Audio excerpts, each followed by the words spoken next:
Hi മക്കളെ, എല്ലാവർക്കും സുഖമല്ലേ? എല്ലാവരും പഠിക്കാനൊക്കെ ആരംഭിച്ചോ? അപ്പോൾ ഞാൻ നിങ്ങളുടെ അടുത്ത് ഒരു ചെറിയ കഥയുമായാണ് ഇന്ന് വന്നിരിക്കുന്നത്. ഒരിക്കൽ ഒരു ശിഷ്യൻ തൻ്റെ ചുരുട്ടിയ കൈക്കുമ്പിൾ ഗുരുവിന് നേരെ നീട്ടിക്കൊണ്ട് ഇപ്രകാരം ചോദിച്ചു: എൻ്റെ കൈക്കുമ്പിളിനുള്ളിൽ ഒരു ചെറിയ പക്ഷിയുണ്ട്, അതിന് ജീവനുണ്ടോ ഇല്ലയോ എന്ന് ഗുരു തന്നെ പറയണം. തൻ്റെ ശിഷ്യന്റെ കുബുദ്ധി മനസ്സിലാക്കി ഒരു ചെറു പുഞ്ചിരിയോടുകൂടി ഗുരു ഇപ്രകാരം പറഞ്ഞു: നിന്റെ കൈക്കുമ്പിളിലുള്ള ആ ഒരു പക്ഷിയുടെ ജീവൻ നിർണയിക്കുന്നത് ഞാനോ വിധിയോ അല്ല, മറിച്ച് അത് നിന്റെ തന്നെ കൈകളാണ്.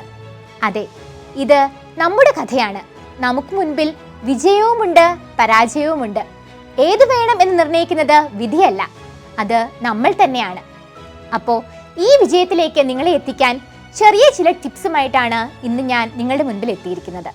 ആദ്യമായി തന്നെ എങ്ങനെ ഒരു സിസ്റ്റമാറ്റിക് ആയിട്ടൊരു ടൈം ടേബിൾ ഉണ്ടാക്കാം എന്ന് നമുക്ക് നോക്കാം. പുലർച്ചെ 5 മണിക്ക് ഉണരണം. എന്താ, അത് ബുദ്ധിമുട്ടായോ? ഇല്ല, അതാണ് നല്ലൊരു ടൈം ടേബിളിന്റെ തുടക്കം. 5 മണിക്ക് ഉണരുക.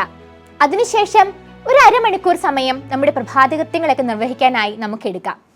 അതിൻ്റെ കൂടെ തന്നെ ചെറിയൊരു മെഡിറ്റേഷനോ ഒരു ചെറിയ എക്സസൈസോ നിങ്ങളെ ദിവസം മുഴുവൻ ഉന്മേഷത്തിലിരിക്കുവാൻ സഹായിക്കും. 5:30 നമുക്ക് പഠനം ആരംഭിക്കാം. പഠനത്തിന്റെ തുടക്കം തന്നെ തലേ ദിവസം പഠിച്ച കാര്യങ്ങൾ ഒന്ന് ഓർമ്മിച്ചെടുക്കാം. നമ്മുടെ ബ്രെയിനിന് ഒരു കാര്യം പഠിച്ചാൽ അത് 4 ദിവസത്തേക്ക് മാത്രമേ ഓർമ്മിച്ചിരിക്കാനുള്ള കഴിവുള്ളൂ. ഇത് നിങ്ങൾക്ക് അറിയാമായിരുന്നോ? അതിൽ കൂടുതൽ ദിവസം ഓർമ്മിക്കണമെങ്കിൽ എന്ത് ചെയ്യണം? ഇടയ്ക്കിടെ നമ്മൾ അത് തന്നെ റിപ്പീറ്റ് ചെയ്യണം. അപ്പോൾ ദിവസം ആരംഭിക്കുന്നത് തന്നെ അങ്ങനെയാവാം. തലേ ദിവസം പഠിച്ച കാര്യങ്ങൾ ആദ്യമായി ഒന്ന് റിപ്പീറ്റ് ചെയ്യുക. തുടർന്ന് പുതിയ പാഠഭാഗങ്ങൾ നമുക്ക് പഠിക്കാം. 7:30 പഠനം അവസാനിപ്പിച്ച് നമുക്ക് ബ്രേക്ക്ഫാസ്റ്റ് കഴിക്കാം. ബ്രേക്ക്ഫാസ്റ്റ് എന്നാൽ ബ്രെയിൻ ഫുഡാണ് കേട്ടോ. അപ്പോൾ നന്നായി ബ്രേക്ക്ഫാസ്റ്റ് കഴിക്കുക.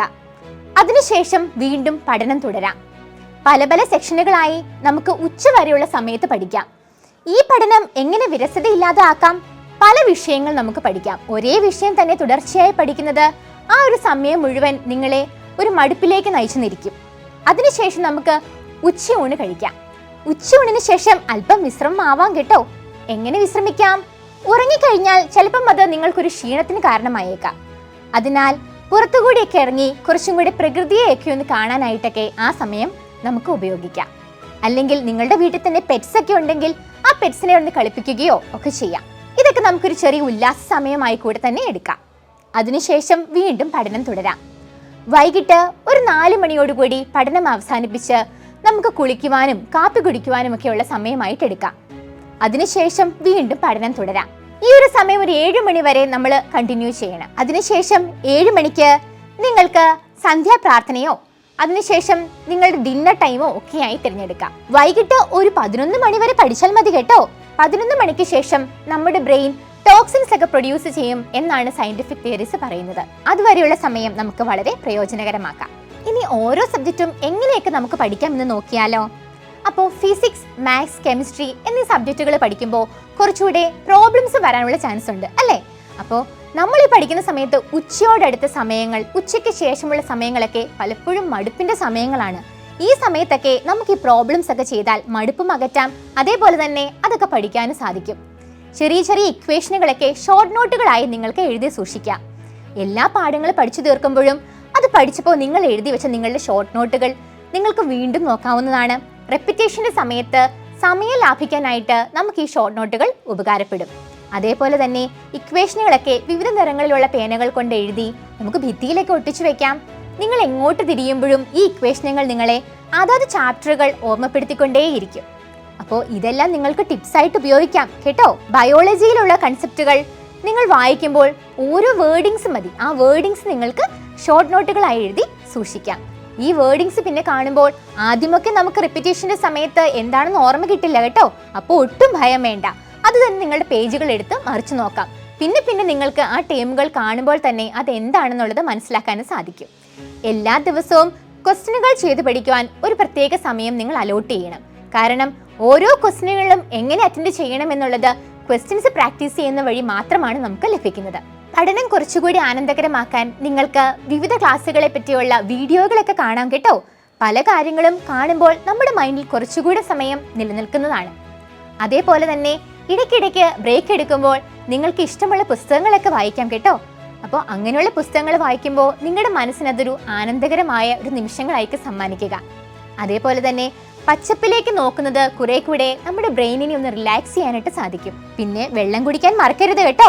ന്യൂറോൺസ് ഒക്കെ ആക്റ്റീവായിട്ട് ഇമ്പൾസ് ട്രാൻസ്ഫർ ചെയ്യണമെങ്കിൽ നന്നായി വെള്ളം കുടിക്കണം. അതേപോലെ തന്നെ പ്രോട്ടീൻ കലർന്ന ഭക്ഷണങ്ങൾ ധാരാളമായി കഴിക്കണം. ഭക്ഷണം കഴിക്കാതെയുള്ള പഠനം അവോയ്ഡ് ചെയ്യണം കേട്ടോ. നിങ്ങളുടെ ശരീരത്തിന്റെ ആരോഗ്യം എത്രമാത്രം ഉണ്ടോ അത് തന്നെയായിരിക്കും നിങ്ങളുടെ ബ്രെയിനിന്റെ ആരോഗ്യവും. മാത്സിലെ പ്രോബ്ലംസ് പഠിക്കുമ്പോൾ നിങ്ങൾ ഒരിക്കലും വായിച്ചു പഠിക്കരുത് കേട്ടോ.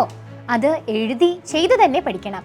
കാരണം നമ്മളൊരു എക്സാമിന് ഇരിക്കുമ്പോൾ നമ്മൾ വിചാരിക്കും നമ്മൾ ഈ വായിച്ച് പഠിക്കുന്നതൊക്കെ നമുക്ക് ആ സമയത്ത് കിട്ടുമെന്ന് വിചാരിക്കും. പക്ഷേ ഇല്ല കേട്ടോ. നിങ്ങൾ ചെയ്ത് പഠിക്കുന്നതാണ് ആ സമയത്ത് നിങ്ങൾക്ക് കുറച്ചുകൂടെ പ്രയോജനം കിട്ടുക. അതേപോലെ തന്നെ ഓരോ പാഠഭാഗങ്ങൾ വായിക്കുമ്പോൾ അതിനെപ്പറ്റി ഓരോ സ്റ്റോറീസോ അല്ലെങ്കിൽ ചെറിയ കണക്റ്റിംഗ് ലിങ്ക്സ് വെച്ചിട്ട് നമുക്കൊന്ന് ഓർത്തിരിക്കാൻ ശ്രമിക്കാം. അപ്പോൾ തീർച്ചയായിട്ടും നിങ്ങൾ ആ ക്വസ്റ്റ്യൻ കാണുമ്പോൾ ആ സ്റ്റോറീസ് ഓർമ്മിക്കുകയും അതുവഴി നിങ്ങൾക്ക് ഉത്തരം എഴുതാനും സാധിക്കുന്നതാണ്. പിന്നെ ബയോളജി പഠിക്കുമ്പോൾ സെന്റൻസ് ബൈ സെന്റൻസ് നിങ്ങൾ വായിച്ച് പഠിച്ച ശേഷം ഒരു ഷോർട്ട് നോട്ട് എഴുതി വെക്കുക. ഇത് പിന്നീട് ഇത്രയും സമയം എടുത്ത് വായിക്കേണ്ട ആവശ്യം നിങ്ങൾക്ക് വരുന്നില്ല. നമുക്ക് വിലപ്പെട്ട സമയം നമ്മുടെ മുൻപിലുണ്ട്. അതൊരിക്കലും പാഴാക്കാതിരിക്കുക. 10 മിനിറ്റ് പഠിച്ചില്ലെങ്കിലും ആ 10 മിനിറ്റ് വളരെ ആക്യുറേറ്റ് ആയി പഠിക്കാനായിട്ട് ശ്രദ്ധിക്കുക. പുസ്തകം മുന്നിൽ വെച്ച് നമ്മൾ പുസ്തകത്തിലേക്ക് നോക്കി അതും ഇതും ചിന്തിച്ചിരിക്കരുത് കേട്ടോ. പഠനത്തിനിടയ്ക്ക് ഉറക്കം വരുന്നതൊക്കെ സ്വാഭാവികമാണ് കേട്ടോ. അപ്പോൾ നിങ്ങൾ ഇരിക്കുന്ന പൊസിഷൻ ഒന്ന് ചേഞ്ച് ചെയ്താലോ, ഇരിക്കുന്നിടത്തുനിന്ന് എഴുന്നേറ്റൊന്ന് നടന്നു നോക്കിക്കേ. അതേപോലെ തന്നെ സബ്ജക്റ്റുകളൊന്ന് മാറ്റിപ്പിടിക്കാം. അല്ലെങ്കിൽ ഞാൻ പറഞ്ഞതുപോലെ പ്രോബ്ലംസ് ഒക്കെ ആ സമയത്ത് ചെയ്യാൻ കേട്ടോ. നമുക്ക് ആകെ ഒരു ദിവസം എത്ര സമയമുണ്ട്? 24 മണിക്കൂർ. ഈ സമയത്തിൽ നിങ്ങൾക്കൊരു 6 മണിക്കൂർ ഉറങ്ങാൻ വേണ്ടേ? തീർച്ചയായിട്ടും ഒരു 6 മണിക്കൂർ ഉറങ്ങിയിരിക്കണം. അതിനുശേഷം നമുക്കൊരു 18 മണിക്കൂർ ബാലൻസ് ഉണ്ട്. സ്കൂളിൽ പോകുന്ന കുട്ടികൾക്ക് ഒരു 8 മണിക്കൂർ അവിടെ സ്പെൻഡ് ചെയ്യണം അല്ലേ? റിമൈൻ ചെയ്യുന്ന സമയം നിങ്ങൾ എന്ത് ചെയ്യും? 10 മണിക്കൂറുണ്ട് അല്ലേ? ഈ 10 മണിക്കൂർ നമുക്കൊരു 7 മണിക്കൂറെങ്കിലും പഠിക്കില്ലേ? ഈ 7 മണിക്കൂറിനെ മാത്സിനായും ഫിസിക്സിനായും കെമിസ്ട്രിക്കായും ബയോളജിക്കായും നമുക്ക് ഡിവൈഡ് ചെയ്യാം. അതുകൂടാതെ ക്വസ്റ്റ്യൻസ് പ്രിപ്പയർ ചെയ്യാനും സമയം എടുക്കണം കേട്ടോ. അപ്പോൾ ഈ ടൈം ടേബിൾ എല്ലാവരും പ്രാക്ടീസ് ചെയ്യുമോ? ഈ ടിപ്സ് ഒക്കെ നിങ്ങളൊന്ന് പ്രാക്ടീസ് ചെയ്ത് നോക്കിക്കേ. അതിനുശേഷം എന്താണ് റിസൾട്ട് എന്ന് അറിയിക്കണം കേട്ടോ. എൻട്രൻസ് സംബന്ധമായ വാർത്തകളും അപ്ഡേഷനുകളും ഏറ്റവും വേഗം ആധികാരികമായി അറിയാൻ ബ്രില്യൻറ്റ് സ്റ്റഡി സെന്റർ പാല യൂട്യൂബ് ചാനൽ സബ്സ്ക്രൈബ് ചെയ്യുക. ബെൽ ഐക്കൺ അമർത്തുക. ഈ വീഡിയോ മറ്റു സുഹൃത്തുക്കളിലേക്ക് മാക്സിമം ഷെയർ ചെയ്യുക.